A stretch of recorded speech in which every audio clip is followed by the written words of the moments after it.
안녕하세요, 가치현입니다. 4월 5일 수요일 국내 시장이 마감되었습니다. 오늘이 식목일이잖아요. 제가 어렸을 때는 오늘이 공휴일이었었는데 어느 순간부터 평일로 바뀌었더라고요. 그래서 조금은 아쉽긴 하지만 다행히도 시장이 괜찮았던 것 같아요. 자, 코스피는 0.59%의 상승이 나왔고 일단은 흐름을 봐도 변동성이 크게 없었거든요. 또 코스닥은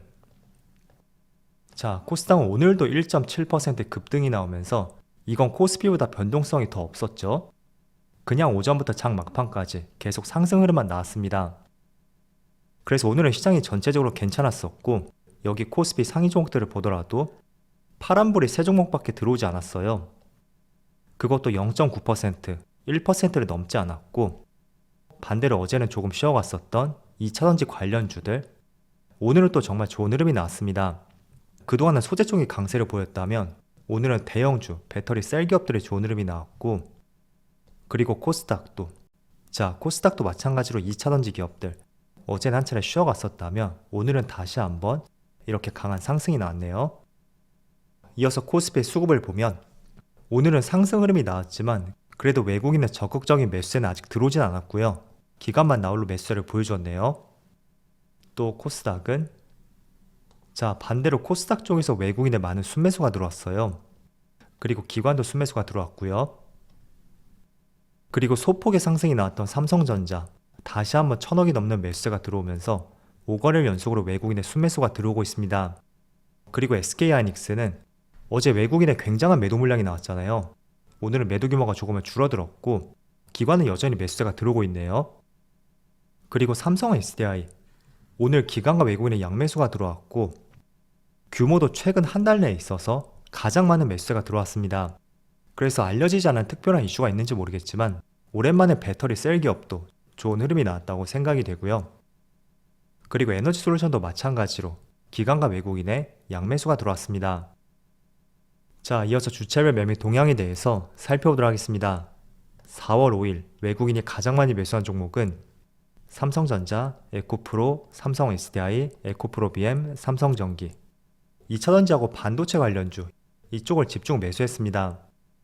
그리고 기관도 마찬가지로 삼성 SDI, 에코프로 BM, 삼성전기, SK하이닉스, 포스코홀딩스 종목들이 상당히 많이 겹치는 것 같아요. 자, 그리고 해외 증시를 보면 어제 미국 시장은 그렇게 썩 좋지 않았어요. 나스닥이 0.5%의 하락으로 마감을 했고 그리고 단순히 지금 위치를 보더라도 직전 고점과 맞닿은 위치까지 올라왔잖아요. 그래서 바로 돌파하는 것은 조금은 어려울 수도 있습니다. 그래서 지금의 구간에서는 크게 밀리지만 않는다면 이 정도의 낙폭은 조금 다행이라고 생각을 해보시고요. 정말로 갈 수 있는 흐름이라면 이렇게 힘을 비축하고 상승하는 패턴이 나올 것입니다. 그래서 코스피도 그에 대입해서 보시면 될 것 같아요. 자, 그리고 S&P 500은 마찬가지로 0.6% 하락이 나왔고 다우지수도 비슷한 규모의 하락이 나왔습니다. 그리고 반도체는 또 한 번 1.8% 급락이 나왔어요. 보셨는지 모르겠지만 마이크론 테크놀로지에서 다시 한번 3% 이상의 급락이 나왔고 일주일 동안 거의 10%의 하락이 나왔어요. 그래서 시장 대비 흐름은 좋았지만 최근 들어서는 반도체 업황이 조금은 시끄러운 것 같습니다. 자, 그리고 일본 니케이는 오늘 1.7%의 급락이 나오고 있고 대만은 거의 보합이네요. 또 중국은 소폭의 상승이 나오고 있습니다. 그리고 국내 증시도 중화권 증시와 비슷하게 크게 밀리지 않고 있고요. 또 어제 약세 흐름이 나왔었던 2차전지라든지 반도체 이쪽이 다시 한번 좋은 흐름이 나오는 것 같아요. 이쪽이 다시 한번 좋은 흐름이 나오고 있습니다. 자, 오늘은 대형주 내에서는 오랜만에 삼성 SDI 주가가 강한 상승이 나오고 있습니다. 지금 촬영 시점이 오후 2시가 조금 안 되었거든요. 그런데 7.7% 급등이 나오고 있고 일봉으로 보면 약 한 달 정도 갇혀있던 박스권을 다시 한번 돌파하는 모습이 나왔어요. 그래서 직전 고점이 80만원 부근, 여기까지는 터치하지 않을까 이런 생각이 들고 그리고 추가적으로 내용을 한번 살펴보니까 아직까지는 어떤 특별한 재료는 나오지 않고 있습니다. 물론 제가 촬영하는 시점에 새로운 재료가 나올 수도 있겠고요. 아니면 시간에 나올 수도 있겠죠. 그리고 만약에 나오지 않았다면 또 최근에 2차전지 흐름이 좋았던 만큼 그 범위 안에서 같이 좋은 흐름이 나온다고 생각이 되고요. 굳이 이유로 뽑자면 실적 이슈가 있는 것 같아요. 오늘 오전장 기사를 살펴보니까 1분기 실적이 견조할 것으로 예상을 했고 그게 지금 프로그램 매수가 들어오면서 오랜만에 큰 상승을 이끄는 것 같습니다. 자, 어쨌든 특별한 재료가 아니라고 해도 2차전지는 지금 시장에 맞는 업종이라고 볼 수 있고, 또 지금 이 종목을 주봉으로 보면 지난 2021년 초였었죠. 이때 처음으로 80만 원을 돌파했어요. 그리고 21년 8월 무렵 그때도 80만 원을 돌파했었고, 다시 작년 말쯤 이때도 한 차례 돌파했었고, 또 한 달 전쯤에 이때도 80만 원을 돌파했지만 다시 한번 주가가 조정을 보여주었습니다. 자, 그런데 제가 항상 말씀을 드리는 것이 저항이던 지지선이던 계속 맞닿고 터치를 하면 그 저항과 지지는 깨질 가능성이 상당히 높다고 말씀드렸어요. 그런데 지금 80만 원 초반 부근을 보면 한 차례, 두 차례, 세 차례, 네 차례, 지금이 5번째죠. 그리고 그 간격도 이때는 상당히 넓었다면 점점 좁아지고 있거든요. 그래서 80만 원 돌파할 가능성이 있고, 그리고 저점도 계속 높여가고 있고요. 그래서 이 점은 참조로 생각해 보시면 좋을 것 같고요. 자, 그에 반해서 SK하이닉스, 오늘은 소폭의 강보합이 나오고 있지만 어제는 또 3%의 급락이 나왔습니다. 자, 그리고 거래 대금도 굉장히 많이 실렸거든요. 그런데 어제 거래 대금을 보면서 공매도 비중을 한번 살펴보세요. 이게 SK하이닉스거든요. 어제 공매도 비중이 거래 대금에 있어서 60%를 육박했습니다. 자, 과거 공매도 비중을 봐도 많이 나왔을 때가 10%대, 그 정도의 공매도 비중이었다면 어제만 무려 60%의 공매도가 나왔거든요. 이 거래량의 60%, 이게 다 공매도였다고 보시면 될 것 같아요. 그래서 항상 주식을 비관적으로 보시는 분들이 대차 거래가 증가하던가 또 공매도 비중이 증가할 때 굉장히 부정적으로 보실 때가 있고, 더 많은 매물이 나올 가능성이 있다고 그렇게 이해를 하시는 것 같아요. 물론 단기적으로는 그럴 수는 있습니다. 하지만 저는 대차 잔고가 증가한다든지 또 공매도 비중이 증가한다고 해서 그게 결코 주가를 밀어버릴 수 있는 하나의 이유는 아니라고 보고 있어요. 그리고 수급도 마찬가지고요. 제가 왜 이렇게 생각을 하냐면, 여러분들이 0142로 들어가서 과거의 SK하이닉스의 공매도 비중을 한번 살펴보세요. 과거에도 20%가 넘었던 사례가 있었는데 그게 결코 하락세의 초입 구간이라고 이해를 하기에는 맞지 않는 구간이 상당히 많거든요. 저는 이렇게 대형주이고 특히 기관과 외국인의 수급에 의해서 주가가 움직이는 종목이라면, 최근에 교환 사채를 발행했던, 또 공매도 비중이 증가했던, 혹은 대차 거래가 증가했던, 그거는 다 부차적인 요소이고, 가장 우리가 중요하게 봐야 되는 것은 업황이라고 말씀을 드리겠습니다.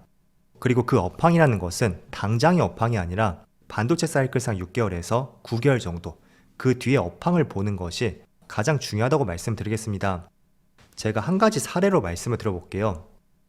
지금 SK하이닉스의 수급을 보면 기관은 그래도 매수세가 들어오고 있는데, 외국인 쪽에서는 최근 한 달 동안 8,600억의 순매도가 나왔거든요. 자, 이거를 비슷한 사례로서 2020년 8월쯤 이쯤으로 가볼게요. 자, 이 구간입니다. 여기 있죠. 자, 이 당시에는 하이닉스의 흐름이 상당히 좋지 못했어요. 반대로 삼성전자는, 자, 20년 8월이었죠. 이때죠. 하이닉스는 이렇게 흐름이 꺾였던 반면에 삼성전자는 견조하게 상승 흐름이 이어졌습니다. 그 결정적인 배경 중에 하나가 미국에서 화웨이를 제재를 했어요. 반도체 구매 금지 조치를 더해서 삼성전자와 SK하이닉스 물량이 중국의 화웨이로 수출되지 못하게 하는 이런 사태가 발생이 되었습니다. 그런데 하이닉스의 약 10% 정도? 그 정도 물량이 화웨이로 들어갔었거든요. 그래서 한 차례 굉장히 급락이 나왔었고, 또 그 당시에 하이닉스의 수급을 보면 그때는 외국인뿐만 아니라 기관 쪽에서도 어마어마한 매도세가 나왔습니다. 자, 그렇지만 주가가 어떻게 되었죠? 이때를 저점으로 해서 또 크게 상승이 나왔습니다. 이렇게 좋지 못한 이슈가 있었음에도 불구하고 하이닉스가 상승이 나왔던 결정적 이유, 저는 단 한 가지밖에 없다고 생각이 돼요. 바로 반도체 업황이에요. 반도체 업황이 개선이 되었기 때문에 미국에서 화웨이를 제재하던, 미중 무역 분쟁이 번지던, 그것과 별개없이 주가에 상승이 나올 수 있었던 배경이 만들어질 수밖에 없었습니다. 그래서 지금도 마찬가지예요. 이렇게 2조 원의 교환 사채를 발행했던, 또 중국에서 마이크론 테크놀로지를 규제하던, 그리고 추가적으로 공매도가 증가하고 또 대차 거래가 증가하던, 그건 다 부차적인 요소라고 저는 생각이 되고, 이렇게 수급주로 우리가 눈여겨봐야 되는 것은 바로 업황 하나만 보자, 그렇게 강조를 해드리고 싶습니다. 그래서 확인하고 들어가면 조금 늦을 수가 있겠죠. 때문에 업황 개선에 항상 초점을 맞춰 보시고요.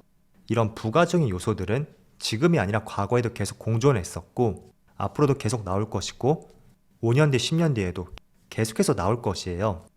지금 여러분들이 가장 긍정적으로 보고 있는 2차전 지도, 이것도 마찬가지예요. 주가만 보면 계속 상승을 하는 것 같지만 분명히 업종마다 부정적인 이슈가 있었을 것이고요. 하지만 업황이 좋기 때문에 계속 상승이 나올 수밖에 없는 것이거든요. 대표적으로 에코프로 사례를 한번 보세요. 에코프로는 횡령 사태가 있었죠. 그럼에도 그 주가를 돌리고 계속 크게 상승이 나오는 것도 결국에는 업황이 좋았기 때문이다. 이렇게밖에 설명을 할 수밖에 없습니다.